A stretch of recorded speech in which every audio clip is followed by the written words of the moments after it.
A conversation with Sunwoo Kim on draw of large numbers. Can you explain why you wanted to do this project and what you were aiming to achieve? Every day we go on with our lives experiencing thousands of different feelings. The warmth of sunlight can bring joy to some, quietness can bring sadness to others, pitch darkness can bring fear to most.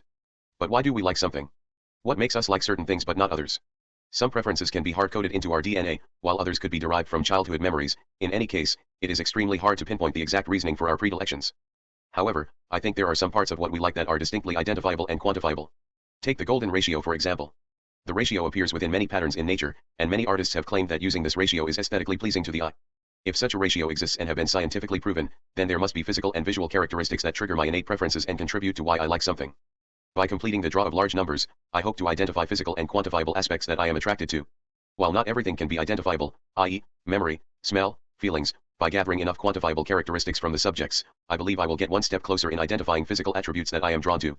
While scientifically and mathematically, there are numerous issues that arise with my research, I nonetheless believe the draw of large numbers can be the most objective way to identify my subjective preferences.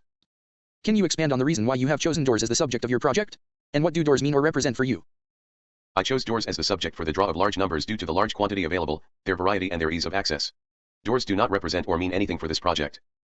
You have already spent quite a bit of time in Bangkok previously. How has working on this project and exploring different parts of Bangkok affected your experience and perception of the city? Working on this project pushed me to walk a great distance through Bangkok, as more walking equals more doors to look at. Normally, I would avoid walking in Bangkok due to the heat and lack of proper walkways, and this project helped me confirm that extensive walking in Bangkok is something I never want to do again.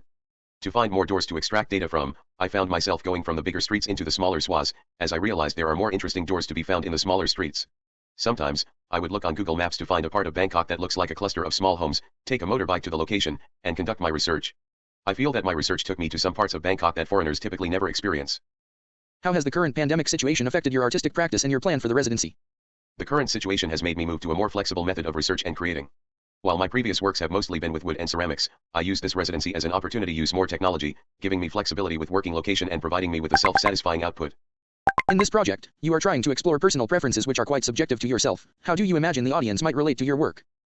It would be interesting to see a different person perform the draw of large numbers on a door and see what kind of preferences overlap and by how much. Relatability could perhaps be broken down into a percentage that shows the overlap of certain preferences. After exploring so many doors, can you describe a door that you are drawn to? I am likely to be drawn to an old/dirty metal door with concrete frame, metal handle, metal lock. The door is likely to swing right, with 19% chance of having metal decoration, 26.5% chance of having dominant vertical lines, 9.5% chance of having dominant horizontal lines, 13.5% chance of having squares, 14% chance of having stickers, 3% chance of having graffiti, 41.5% chance of having holes and 18% chance of having rust. The door is likely to have dominant vertical lines, stickers, holes, and rust. The ideal door height to door width ratio is 1:0.44. The ideal door height to door handle height ratio is 1:0.0482. The ideal door width to door handle vertical distance is 1:0.069. The ideal door height to door lock height is 1:0.435. The ideal door width to door lock vertical distance is 1:0.045.